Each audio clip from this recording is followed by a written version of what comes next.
सोने की तालाब। कहानी शुरू होती है एक छोटे से गांव से, जहां राजू नाम का एक गरीब घर का लड़का रहता था। उसके पिता नहीं थे और उसकी एक विधवा माँ थी जो हमेशा बीमार रहती थी। उसके साथ उसकी 3 छोटी बहनें भी थी। उनमें से बड़ी बहन घर के कामकाज और माँ का ख्याल रखती थी, जबकि बाकी 2 बहनें स्कूल और कॉलेज में पढ़ाई करती थी।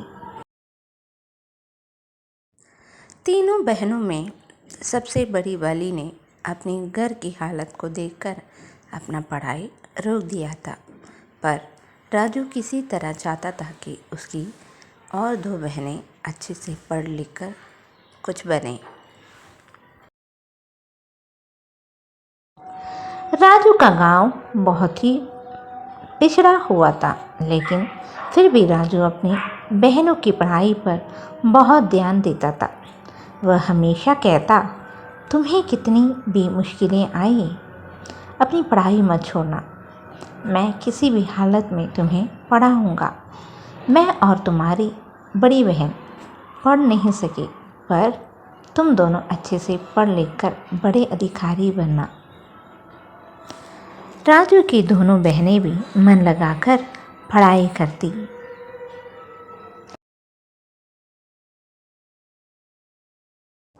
घर की हालत इतनी खराब थी कि कभी कभी खाने पीने की भी कमी हो जाती, लेकिन फिर भी राजू अपने परिवार का ख्याल रखना नहीं छोड़ता था।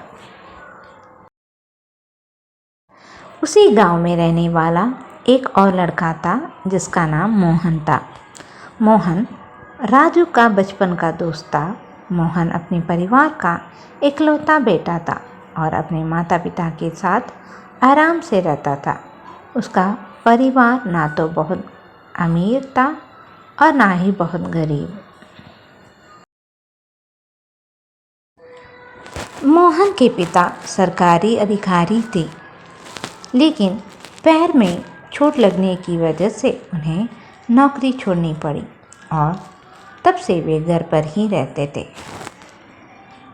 रिटायरमेंट की थोड़ी बहुत पेंशन मिल जाती थी, जैसे जैसे उनका घर चलता था।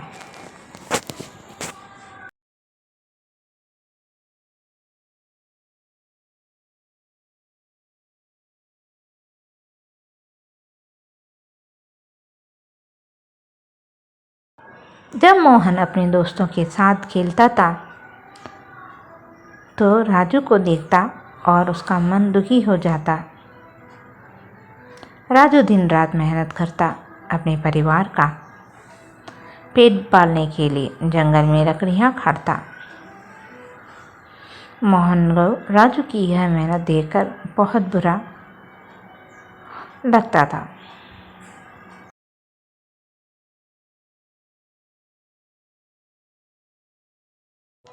उनकी दोस्ती उस दिन से शुरू हुई जब मोहन पास के गांव में चाय पीने गया था और गलती से अपना बटुआ घर पर भूल गया। चाय के पैसे देने के लिए उसके पास कुछ नहीं था। तब राजू ने पैसे देकर उसकी मदद की थी। उस दिन से लेकर आज तक वे दोनों अच्छे दोस्त बन गए थे।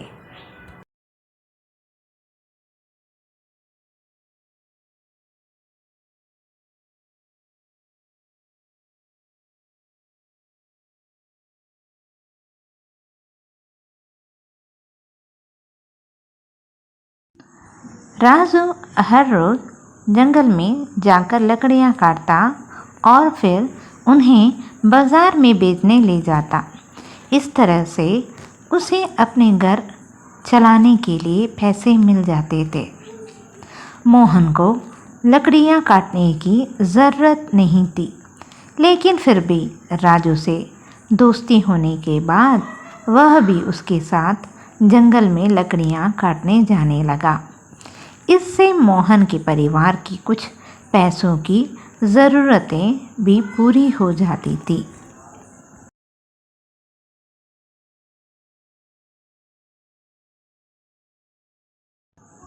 उनकी दोस्ती ऐसी थी कि राजू और मोहन हर जगह साथ ही दिखाई देते थे। उनका एक दूसरे के घर में भी आना जाना लगा रहता था। इस तरह से मोहन का राजू की बहनों और उसकी माँ के साथ भी एक अच्छा और मज़बूत रिश्ता बन चुका था। हर दिन की तरह राजू और मोहन जंगल में लकड़ियाँ काट रहे थे, लेकिन आज उन्हें ऐसा लग रहा था कि लकड़ियाँ मिल नहीं रही है। राजू ने मोहन से कहा, मोहन, आजकल इस जंगल से हमें लकड़ियाँ बहुत कम मिल रही है। इस तरह चलता रहा तो मैं अपना घर कैसे चलाऊँगा।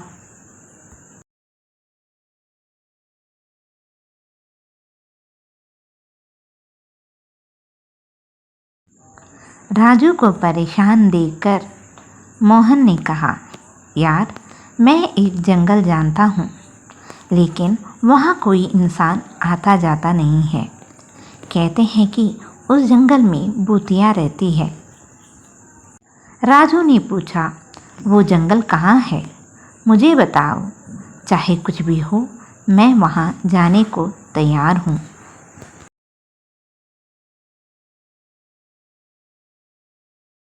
मोहन ने कहा, अरे यार, यहीं से 2 गांव छोड़ वो जंगल है। राजू ने कहा, मैं कल ही वहाँ जाऊँगा और लकड़ियाँ काट लाऊँगा। मुझे अपना घर चलाना है। तुम चलना चाहो तो चलो, वरना मैं अकेला भी जा सकता हूँ। मोहन ने थोड़ा सोचकर कहा, मैं भी तुम्हारे साथ चलूँगा। चाहे कुछ भी हो जाए, मैं तुम्हारा साथ नहीं छोड़ूंगा। अगले दिन सुबह वे दोनों सुबह 4 बजे उठे, नाश्ता किया, पानी और खाना साथ ले चल पड़े।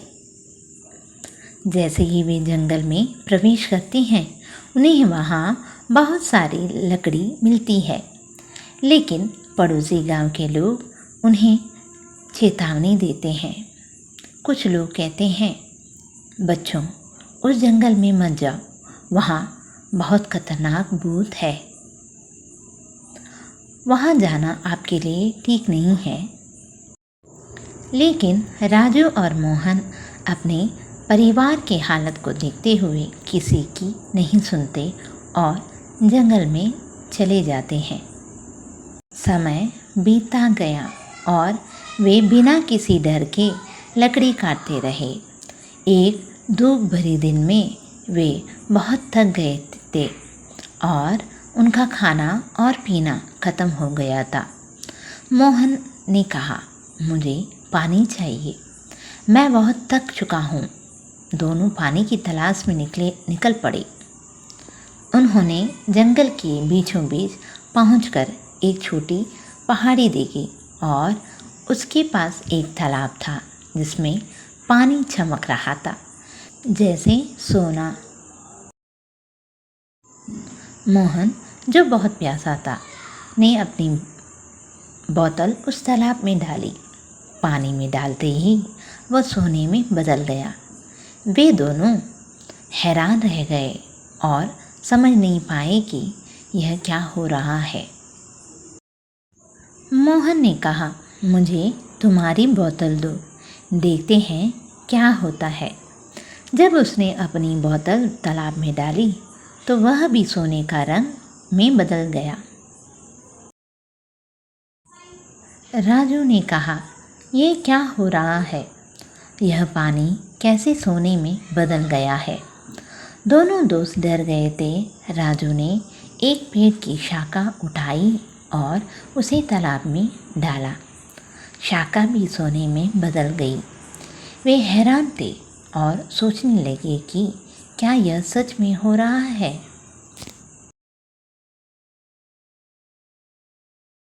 मोहन ने एक पत्थर उठाया और उसे तालाब में फेंका। पत्थर भी सोने में बदल गया। अब वे दोनों खुशी और डर के मारे हतप्रभ थे। उन्होंने फैसला किया कि वे देखेंगे कि और क्या क्या होता है। जैसे ही उन्होंने और चीज़ें तालाब में डालना शुरू किया, सब कुछ सोने में बदल गया।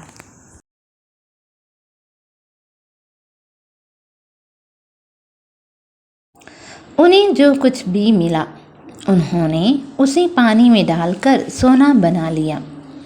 अब उन्हें लगा कि अंधेरा होने वाला है, तो उन्होंने सोचा कि घर पहुंचना ज़रूरी है। जितना भी सोना मिला था उसे लकड़ियों के साथ बांधकर इस तरह ले गए कि कोई देख ना सके। गांव पहुंचने से थोड़ी दूर पहले एक सुरक्षित स्थान पर उन्होंने सोना छिपा दिया। कुछ सोना अपने साथ ले गए ताकि उसे बेचकर पैसे में बदल सके। अगले दिन वे शहर गए और वहां जाकर सोना बेचा। उस पैसे से उन्होंने अपनी ज़रूरत का सारा सामान खरीदा और फिर वापस घर लौट आए। राजू और मोहन, जो हमेशा अपने परिवार की कठिनाइयों के से जूझते थे, ने फैसला किया कि वे फिर से जंगल में जाकर अपने लिए सोने की अधिक मात्रा प्राप्त करेंगे। उन्होंने सोचा कि अब उनकी ज़रूरतें पूरी करने के लिए जो कुछ भी उन्होंने पहले पाया था वह काफ़ी नहीं है।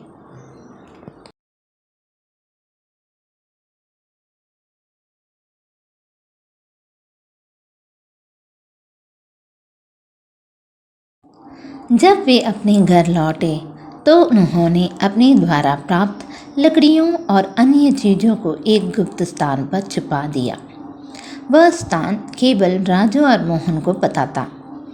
जब भी उन्हें पैसों की ज़रूरत होती, वे वहीं जाकर थोड़ी सोने की मात्रा निकालते और शहर में बेचकर पैसे लाते।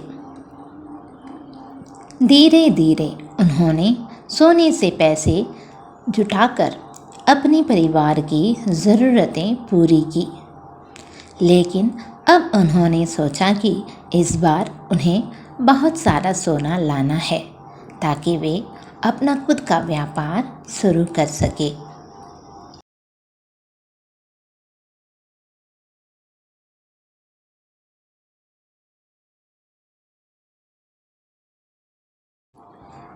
अगले दिन सुबह उन्होंने जंगल में फिर से जाने का फैसला किया। अब वे जंगल में पहुँचे तो उन्होंने देखा कि तालाब के पास फिर से बहुत सारा सूखे वृक्ष है। उन्होंने लकड़ी काटना शुरू किया और उसे तालाब में डाल दिया। जैसे ही लकड़ी तालाब के पानी में गई, वह सोने में बदल गई। उन्होंने रात तक लकड़ी काटी और फिर से घर लौट आए।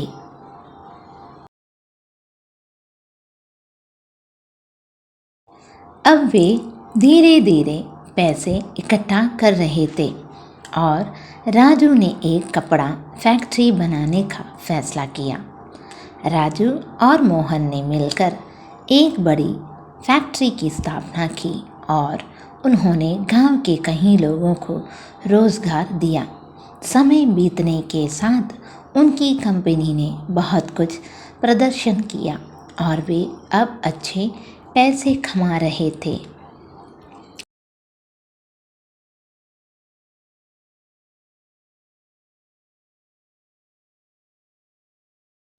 एक साल बाद राजू और मोहन ने अच्छे कपड़े, कार और एक सुंदर घर बना लिया था। एक दिन राजू की माँ उसकी बड़ी बहन की शादी कराने की बात कर रही थी। तब राजू ने तय किया कि वह मोहन से अपनी बहन की शादी की बात करेगा।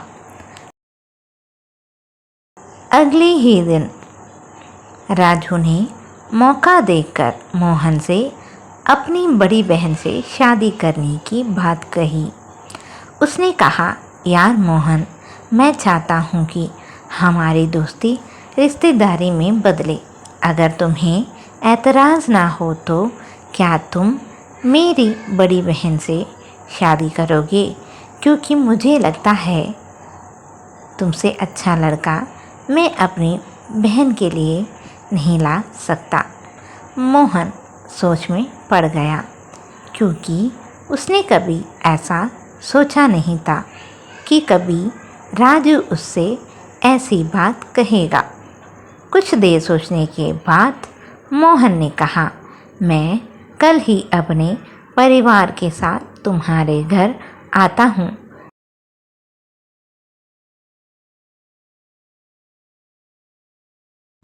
और इस तरह से राजू की बहन की शादी धूमधाम से मोहन के साथ हो गई और 2-3 सालों में उनके 2 बच्चे भी हुए।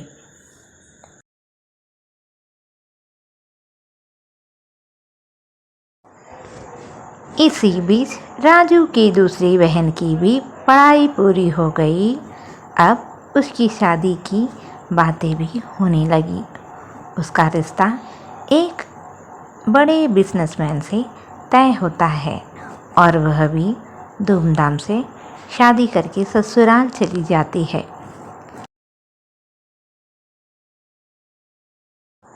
दोनों बहनों की शादी के बाद उनकी माँ अक्सर बीमार रहने लगी।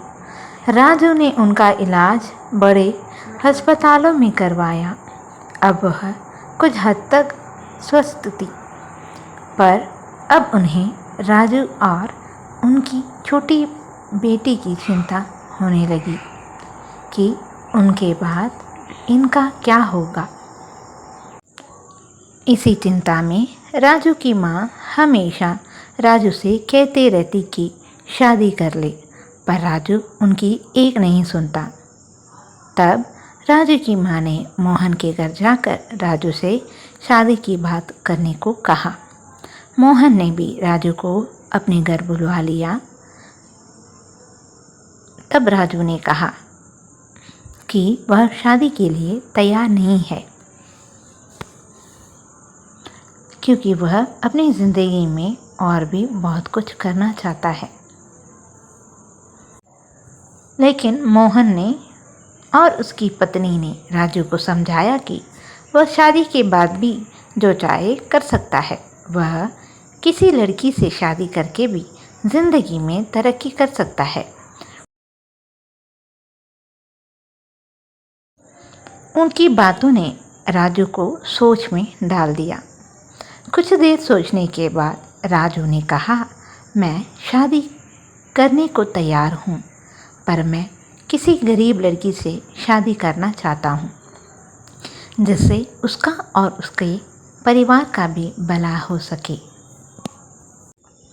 राजू की बात सुनकर उसकी माँ और बहन बहुत ही खुश होते हैं। तब राजू की बड़ी बहन ने कहा, मेरी नज़र में एक लड़की है जिसका परिवार हमारे जैसा ही बहुत तकलीफ़ में है, जिसका पिता हमारी ही फैक्ट्री में काम करता है। उसकी बड़ी लड़की मुझे बेहद अच्छी लगती है। क्या तुम उसे एक बार देखना चाहोगे? पर राजू को समझ आ गया कि उसकी बहन किसकी बात कर रही है।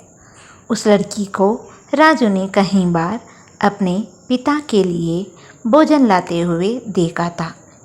उसने तुरंत ही कहा, मैं उससे शादी करने को तैयार हूँ। राजू की माँ बहुत खुश होती है, क्योंकि उन्होंने नहीं सोचा था कि राजू इतनी जल्दी शादी के लिए हाँ कहेगा। पर वह और उसके पूरे परिवार बहुत ही खुश होते हैं इस खबर से। अंत में राजू ने शादी कर ली और उसकी पत्नी भी कुछ समय बाद गर्भवती हुई। इस समय वे सभी खुशहाल जीवन जी रहे थे। राजू ने अपनी पत्नी के परिवार वालों का बहुत कल्याण किया। उनकी हर ज़रूरतमंद चीज़ों का ख्याल रखा और अपनी पत्नी के परिवार को भी अपना परिवार जैसा ही माना।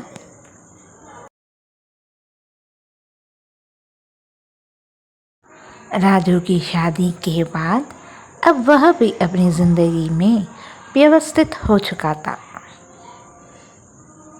उसकी छोटी बहन जो 12वीं कक्षा में पढ़ रही थी ने अपनी स्कूल शिक्षा पूरी कर ली थी और अब वह आगे की पढ़ाई के लिए शहर जाना चाहती थी। लेकिन राजू और उसकी माँ इस बात से चिंतित थे कि गांव से निकलकर वह शहर में अकेली कैसे रहेगी। उसकी बहन जो बहुत साहसी और आत्मविश्वासी थी ने स्पष्ट कहा, मुझे आगे की पढ़ाई करनी है। इस गांव में मेरी पढ़ाई पूरी नहीं हो सकती, इसलिए मुझे शहर जाना होगा। राजू और उसकी माँ शुरू में सहमत नहीं हुए। वे सोचते रहे कि वह अकेली शहर में खुद को संभाल नहीं पाएगी। लेकिन उसकी बहन ने समझाया, मैं पढ़ लिख कर एक बड़ी अधिकारी बनना चाहती हूँ ताकि अपने गांव और परिवार के लिए कुछ कर सकूं। उसकी बातों ने राजू और उसकी माँ को सोच में डाल दिया। राजू को ही अंत में फैसला करना था और उनके पास ज़्यादा समय भी नहीं था कॉलेज की एडमिशन का। राजू को उसकी बातें बहुत पसंद आई। उसने अपनी माँ से कहा, माँ चिंता मत करो, मैं सब संभाल लूँगा। राजू ने अपनी पत्नी से भी कहा, तुम माँ और घर का ख्याल रखना, मोहन भी तुम्हारी ज़रूरतों में मदद करेगा। मैं बहन को शहर ले जाकर उसका कॉलेज में दाखिला करवा दूँगा और रहने का इंतज़ाम करके लौट आऊँगा।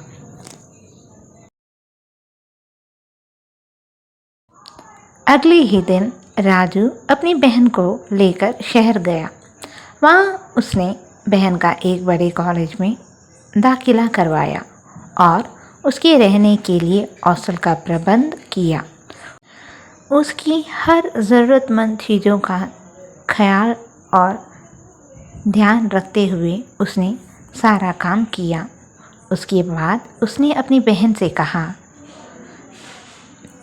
बहन मन लगाकर पढ़ाई करना, तुम्हारे हाथों में हमारे गांव का भविष्य है।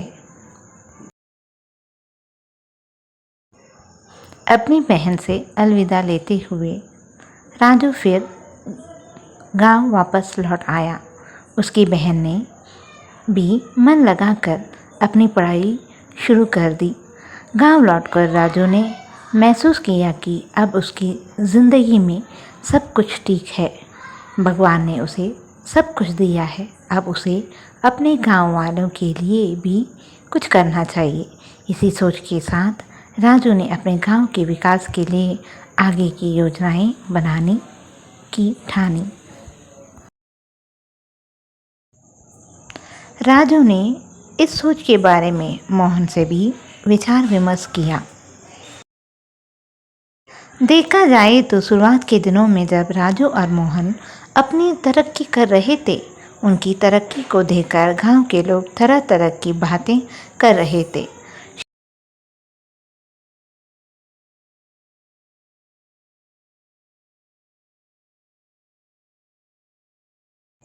जैसे कि शायद उन्होंने बैंक लूटा हो या कहीं पर लूटमार की हो, कहीं से इन्हें कोई खजाना तो नहीं मिला। इस तरह की कई प्रकार के बातें राजू और मोहन के खिलाफ गांव वाले करते थे।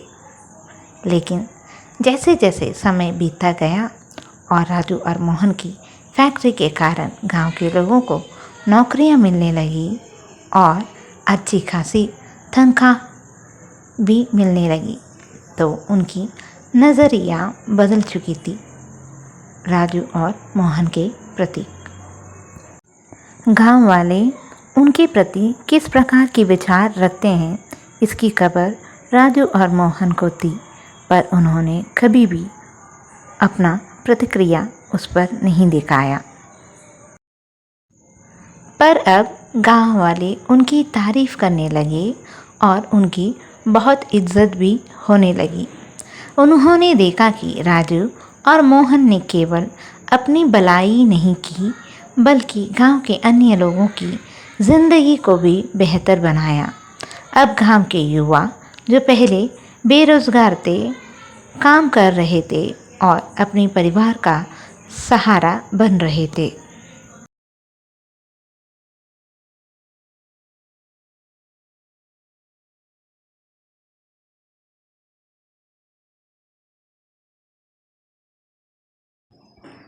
राजू और मोहन की मेहनत और दया ने गांव में एक नया वातावरण बना दिया।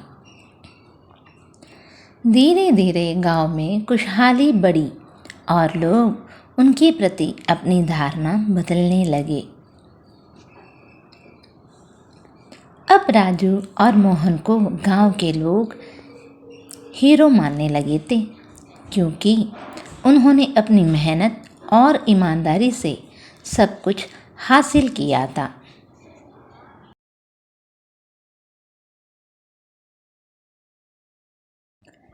राजू और मोहन को लगा कि उनकी एक फैक्ट्री से जितने लोगों को काम दिया जा सकता था उन्होंने दिया, लेकिन अभी भी उनके गांव और आसपास के गांव में कई लोग हैं जिन्हें नौकरी की बहुत आवश्यकता है। इसलिए राजू और मोहन ने सोचा कि उन्हें एक और कंपनी शुरू करनी चाहिए ताकि वे अपने गांव वालों की तरक्की के लिए कुछ कर सके। लेकिन उनके पास उतना पैसा नहीं था जितना उन्हें चाहिए था। इसीलिए राजू और मोहन ने तय किया कि वे फिर से उसी जंगल में जाएंगे जहाँ से उन्हें सोना मिला था।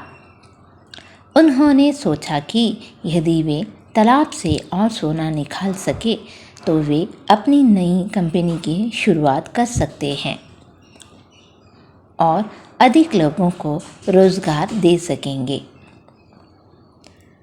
यह फैसला उनके लिए सिर्फ पैसे कमाने का नहीं बल्कि अपने गांव के लोगों की ज़िंदगी को बेहतर बनाने का एक मौका था।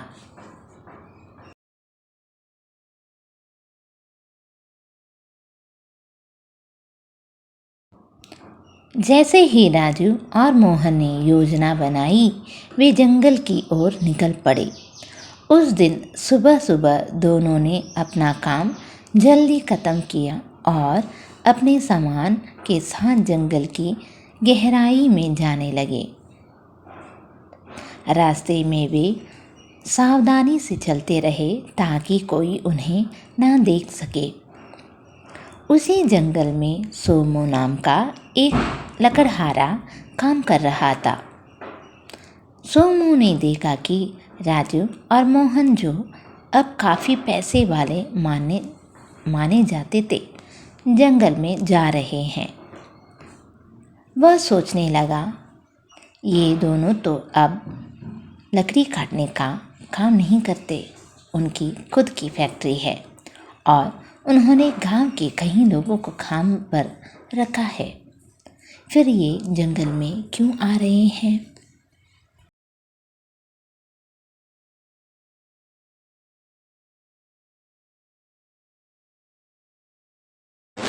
सोमू को उनके व्यवहार पर शक हुआ। वह उनसे बात करने की कोशिश करने लगा, लेकिन वे दोनों इतनी तेज़ी से चल रहे थे कि वह उनके पास नहीं पहुंच पाया। सोमू ने फैसला किया कि वह चुपचाप उनका पीछा करेगा और देखेगा कि वे क्या कर रहे हैं। राजू और मोहन जंगल में और अंदर गए और एक खास जगह रुक गए। सोमू ने दूर से देखा कि वे लकड़ी काटने लगे। यह देखकर वह और हैरान हो गया। अगर इन्हें लकड़ी की ज़रूरत होती तो किसी से कह देते। गांव में कितने ही लोग हैं जो उन्हें लकड़ी दे देते। फिर ये खुद लकड़ी क्यों काट रहे हैं? सोमू ने सोचा।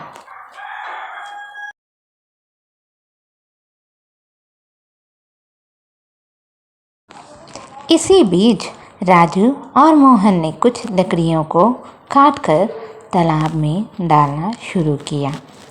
सोमू यह देखकर और भी हैरान हो गया। उसने खुद से कहा, ये लकड़ियाँ तालाब में क्यों फेंक रहे हैं? ऐसा करने से क्या होगा? कुछ ही समय बाद उसने देखा कि तालाब में डाली गई लकड़ियाँ सोने में बदलकर वापस लौट रही थी। यह देखकर सोमू की आंखें चौड़ी हो गई। उसे अपनी आंखों पर विश्वास नहीं हुआ। वह डर और हैरानी के बीच खड़ा था। सोच नहीं पा रहा था कि यह चमत्कार है या कुछ और।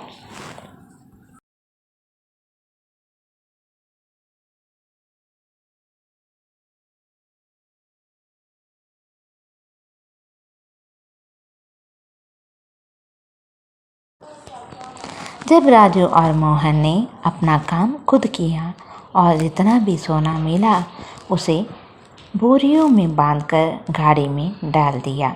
अब वे वहाँ से चले गए। सोमू ने कुछ देर इंतज़ार किया और फिर तालाब के पास गया। उसने कांपते हाथों से एक लकड़ी का टुकड़ा उठाया और तालाब में डाला।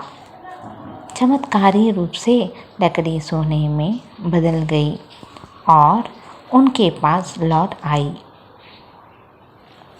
यह देखकर सोमू खुशी से झूम उठा। उसने जल्दी जल्दी आसपास पड़े कुछ और सामान तालाब में डाले और वे भी सोने में बदल गए।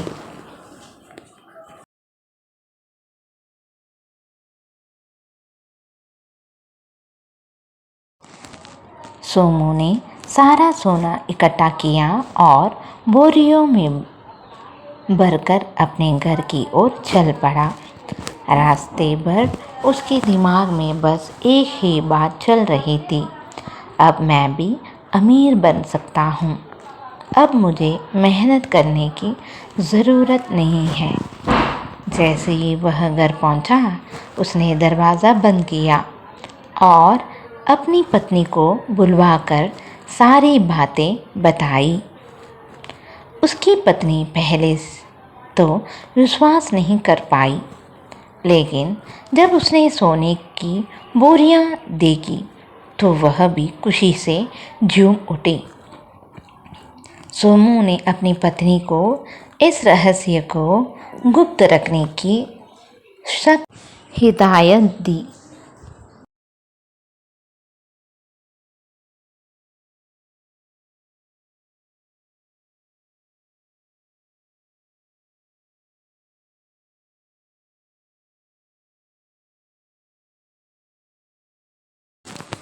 सोमू ने अपनी पत्नी से वादा लिया था कि वह इस रहस्य को किसी के साथ साझा नहीं करेगी, लेकिन उसकी पत्नी अपने मन में यह बात छुपा नहीं सकी।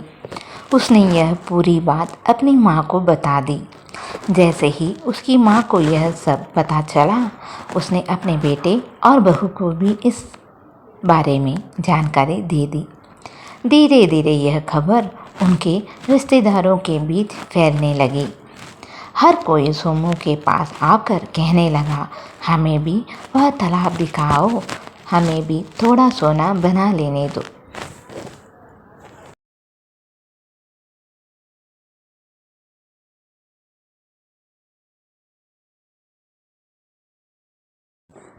कुछ ही दिनों में सोमू इन सवालों और दबाव से परेशान हो गया।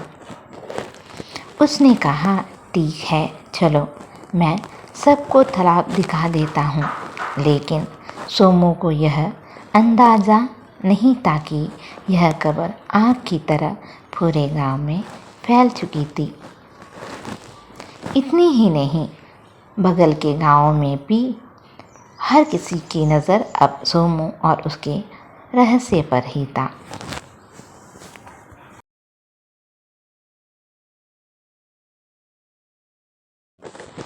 अगले दिन सुबह सोमू, उसकी पत्नी, उसकी सास और कुछ खास रिश्तेदार जंगल की ओर रवाना हुए। जैसे ही वे जंगल में अंदर पहुंचे, उनके पीछे पीछे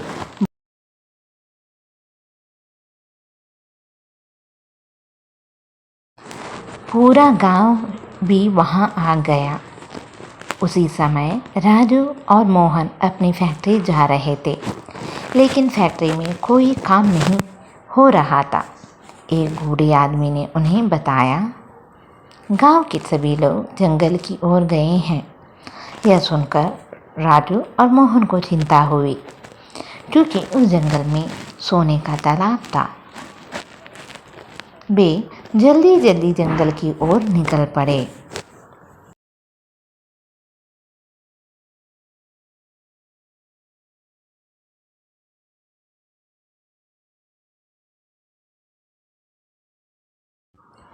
जब राजू और मोहन जंगल में तालाब के पास पहुंचे, तो वहां का नज़ारा पूरी तरह बदल चुका था। तालाब अब तालाब नहीं रहा था, वह तो सामान का भंडार बन गया था। जैसे ही सोमू और उसके रिश्तेदार तालाब के पास पहुंचे, सोमू ने एक लौटा उठाया और उसे तालाब में डाला। लौटा सोने में बदलकर वापस आ गया। यह देखकर जो लोग उनका पीछा कर रहे थे, उन्होंने तुरंत तालाब पर हमला बोल दिया।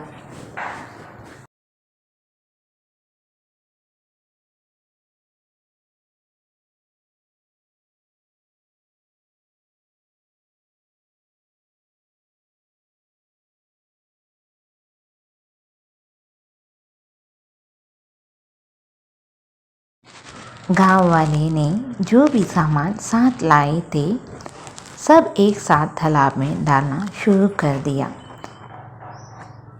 देखते ही देखते तालाब में चीज़ों का अंबार लग गया। लोग लालच के मारे एक दूसरे पर झपटने लगे। कोई सोने का सामान पाने के लिए मारपीट कर रहा था, तो कोई लड़ाई झगड़ा कर रहा था। वहाँ माहौल पूरी तरह से अफरा तफरी में बदल गया। तालाब अब शांति का स्थान नहीं रह गया था, वह लालच और दंगा फसाद का प्रतीक बन चुका था। यह सब नज़ारे राजू और मोहन एक पेड़ के पीछे कहीं दूर खड़े होकर देख रहे थे। उन्हें पहले से अंदाज़ा था कि जब यह बात फैलेगी तो कुछ ऐसा ही होगा। इसलिए उन्होंने सोने के तालाब की बात को गुप्त ही रखा था। पर अब वे समझ नहीं पा रहे थे कि यह सब कैसे हुआ और लोगों को इसके बारे में कैसे पता चला।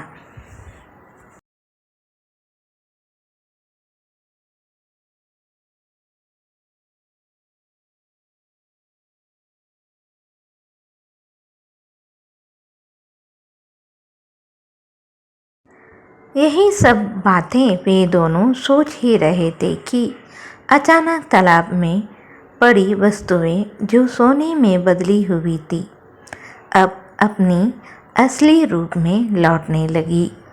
तालाब का पानी जैसे जैसे सूखने लगा, वैसे वैसे सारी वस्तुएं अपने वास्तविक रूप में बदलने लगी।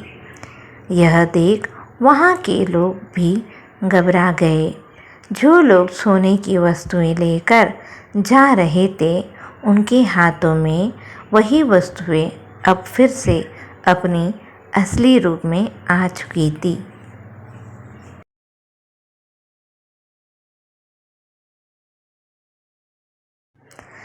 राजू और मोहन इस नज़ारे को देखकर हैरान थे। पहले तो उन्हें लगा कि शायद तालाब बहुत छोटा था और पानी सूखने की वजह से चीज़ें बदल रही है, लेकिन ऐसा नहीं था। धीरे धीरे तालाब में मौजूद सारी चीज़ें अपनी असली रूप में परिवर्तित हो गई। यह देखकर वहाँ के लोग भी सन्न रह गए।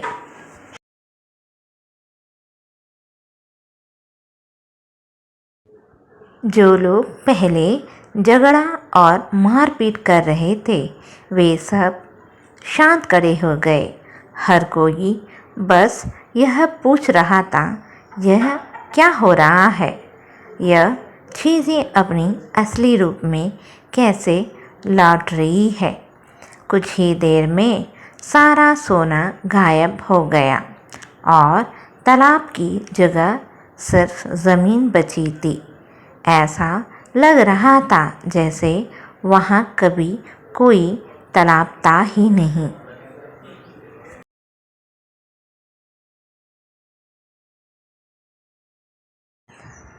गांव के लोग अपनी अपनी चीज़ें उठाकर वापस लौटने लगे।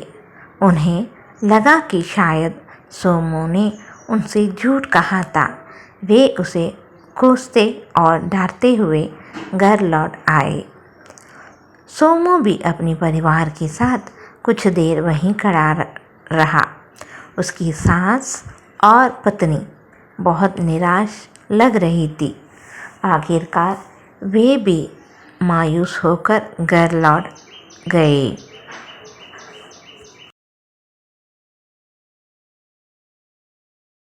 राजू और मोहन पेड़ के पीछे से सबके चले जाने का इंतज़ार कर रहे थे।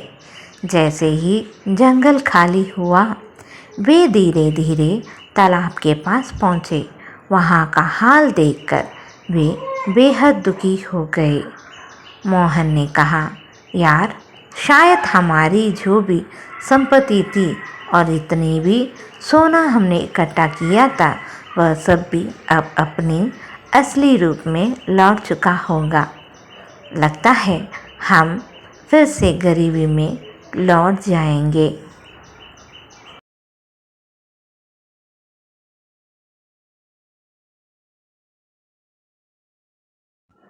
राजू ने भी बारी मन से कहा, हमारी ही वजह से शायद यह तालाब भी सूख गया है। मुझे बहुत बुरा लग रहा है। इस जंगल में लोग आते जाते होंगे, लेकिन किसी ने इस तालाब को नहीं देखा था। हमें ही यहाँ आते हुए किसी ने देख लिया होगा और उन्हें यह छोटी सी तालाब दिख गई होगी। अचानक एक जिन उनके सामने व्यक्ति के रूप में प्रकट होता है। उसे देखकर राजू और मोहन डर जाते हैं। वह व्यक्ति कहता है, तुम दोनों क्यों रो रहे हो और दुखी क्यों लग रहे हो? राजू और मोहन कुछ नहीं कह पाते, बस इतना पूछते हैं, तुम कौन हो? वह व्यक्ति हंसते हुए कहता है, मैं एक जिन हूँ। कई साल पहले मुझे एक ऋषि ने शापित कर दिया था, क्योंकि मैंने उनका अपमान किया था। मैं एक राज दरबार में एक दरबारी था। उस समय मेरा बहुत दबाव था। मैं शक्तिशाली और बुद्धिमान था, लेकिन एक गलती के कारण मैं इस तालाब में शापित हो गया।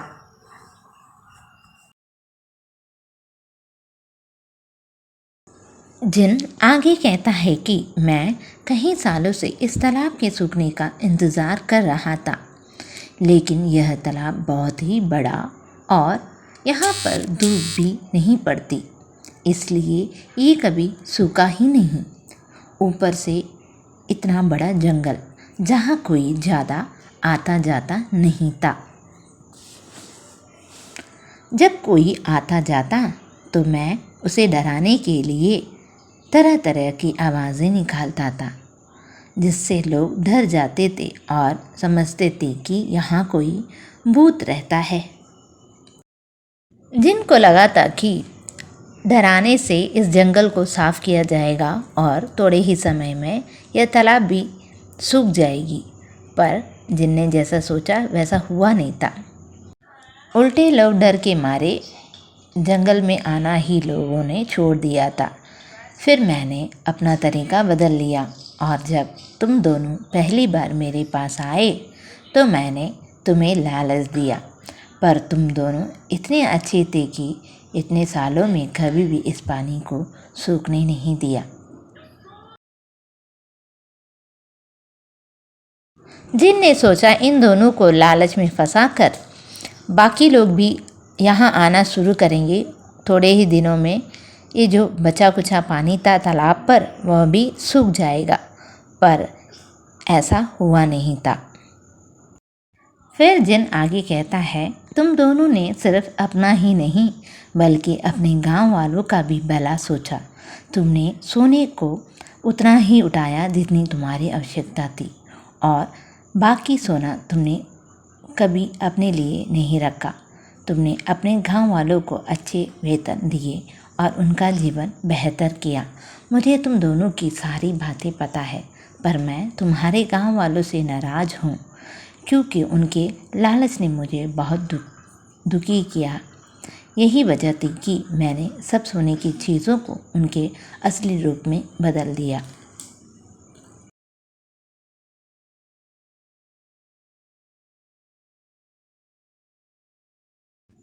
जिन ने कहा, तुम दोनों ने मेरे राज को राजी रखा, इस बात से मैं तुम दोनों से बहुत प्रसन्न हूँ, लेकिन तुम लोगों ने एक लापरवाही कर दी।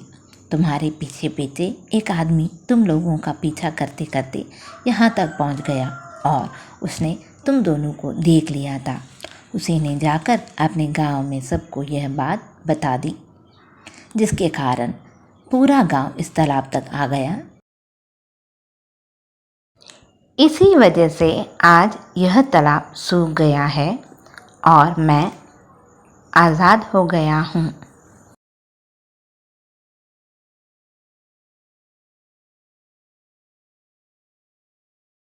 मैं तुम्हारे गांव वालों के लालच से दुखी हूँ, इसलिए मैंने उनके सारे सोने को वापस उनके असली रूप में बदल दिया। लेकिन तुम दोनों चिंता मत करो, तुम्हारे पास जो भी संपत्ति है वह कभी कम नहीं होगी। जितना सोना तुमने इस तालाब से हासिल किया था वह भी सोना ही रहेगा, क्योंकि मैं तुम दोनों से खुश हूँ।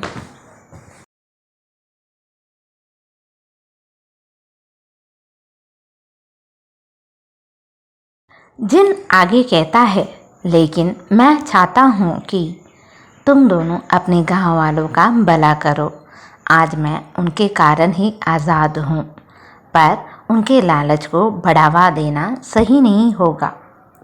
इसलिए मेरी इच्छा है कि तुम दोनों अपने गांव वालों की तरक्की में मदद करो और उनकी हर तरह से सहायता करो। मेरा आशीर्वाद हमेशा तुम्हारे साथ रहेगा।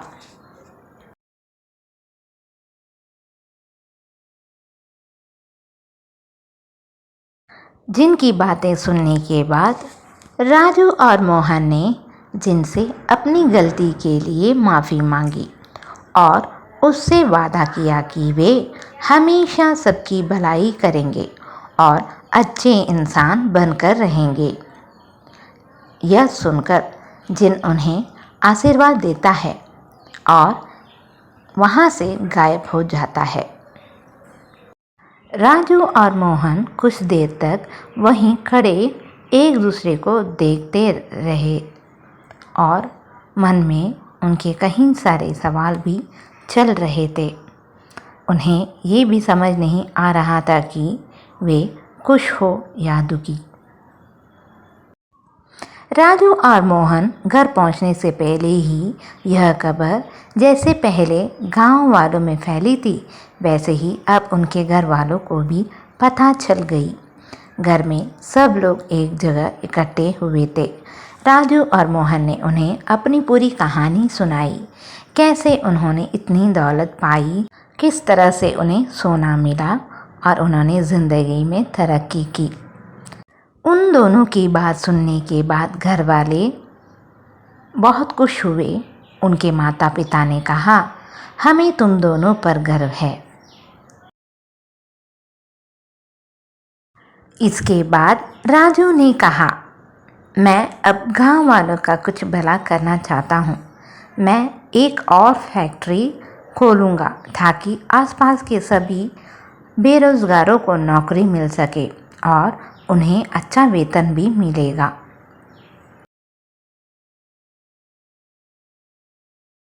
राजू और मोहन ने जैसा सोचा था, उनकी नई फैक्ट्री का काम तेज़ी से शुरू हो जाता है। कुछ ही समय में उनकी फैक्ट्री चालू हो जाती है और वे अपने गांव वालों को नौकरी देना शुरू कर देते हैं। फैक्ट्री में काम करने वालों को न केवल अच्छी तनख्वाह ही दी जाती है, बल्कि उनके लिए काम करने का माहौल भी बहुत अच्छा होता है। राजू और मोहन के गांव वाले और पड़ोस के गांव वाले, महिला पुरुष, हर किसी को उस फैक्ट्री में काम पर लिया गया था। और अब राजू की सबसे छोटी बहन जो पढ़ने शहर गई थी, वह भी लौट आई थी और फैक्ट्री में अपने भाइयों का हाथ बटाने लगी थी। उसकी शिक्षा का फ़ायदा फैक्ट्री के कामों में बहुत हुआ। उसके सुझावों और मेहनत से फैक्ट्री तेज़ी से तरक्की करती है। साथ ही उसे कुछ ही महीनों में सरकारी नौकरी भी मिल जाती है और वह एक बड़ी ऑफिसर बन जाती है।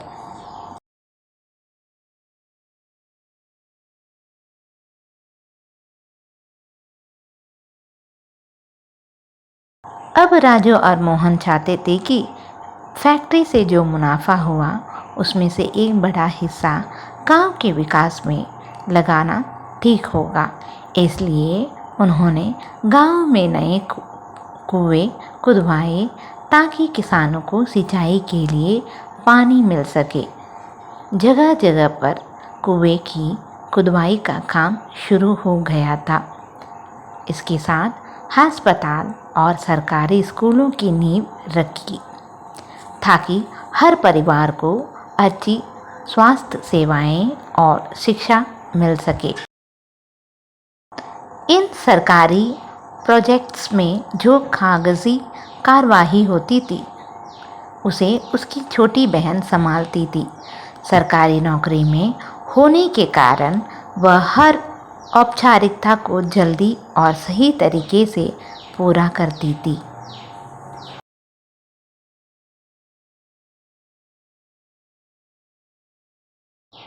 धीरे धीरे गांव में बिजली, साफ पानी और सड़कों की व्यवस्था भी हो गई। राजू और मोहन ने गांव के हर घर तक ये सुविधाएं पहुंचाने का बीड़ा उठाया। गांव में अब रोजगार के साधन बढ़ने लगे थे। खेती बाड़ी में नई तकनीकों का इस्तेमाल शुरू हुआ और किसानों की आय बढ़ने लगी।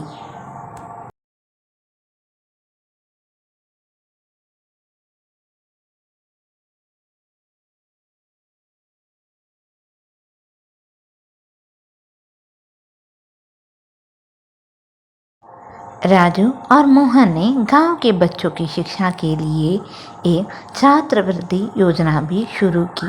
जो बच्चे पढ़ाई में अच्छे थे उन्हें आगे की पढ़ाई के लिए पैसे दिए जाते थे। गांव में अब हर किसी के चेहरे पर खुशी और संतोष था।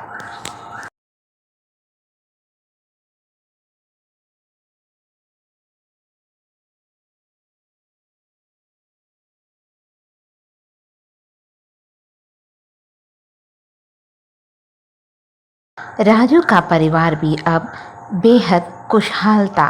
उसकी सबसे छोटी बहन सरकारी नौकरी के साथ साथ परिवार के लिए भी समय निकालती थी। उसकी दूसरी बहन जो शादीशुदा थी को एक प्यारी सी बेटी हुई थी। राजू के खुद के 2 बेटे थे और उसकी बड़ी बहन के एक बेटा और एक बेटी थी।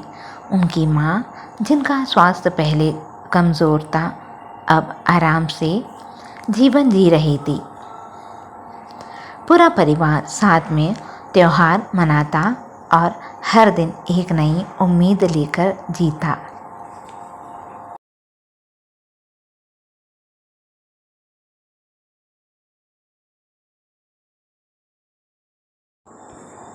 आज होली का त्यौहार था। आज पूरे गांव में होली का त्यौहार धूमधाम से मनाया जा रहा था। इस अवसर पर गांव वालों ने राजू और मोहन को सम्मानित करने का निर्णय लिया।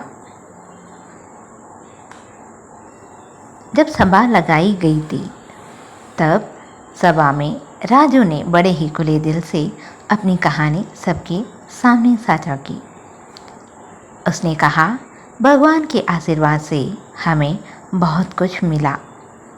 हमने जो भी पाया उसे केवल अपने तक सीमित न रखकर आप सबकी भलाई के लिए काम किया। इसी कारण भगवान ने हमें और भी अधिक आशीर्वाद दिया है। हम आप सबके और पूरे गांव के बेहद आभारी है। आज हम जो कुछ भी है वह आप सबकी बदौलत है। हम उम्मीद करते हैं कि आप हमेशा इसी तरह साथ देंगे हमारा। मिलजुल कर हम न केवल अपने परिवार को बल्कि पूरे गांव को तरक्की के रास्ते पर ले जाएंगे।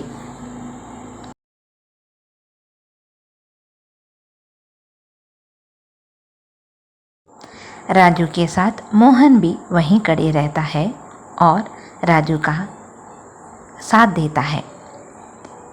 राजू और मोहन की भावपूर्ण भाषण के बाद पूरे गांव ने एक साथ मिलकर होली मनाई। हर तरफ खुशियाँ थी, रंगों की बहार थी और सभी के चेहरे पर संतोष और अब अपनापन झलक रहा था।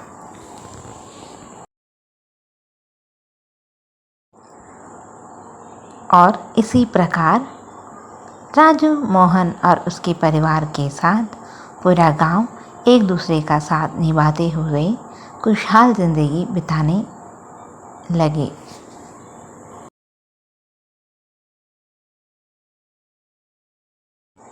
तो दोस्तों, आपने देखा कैसे लालच ने पूरे गांव को मुश्किल में डाल दिया।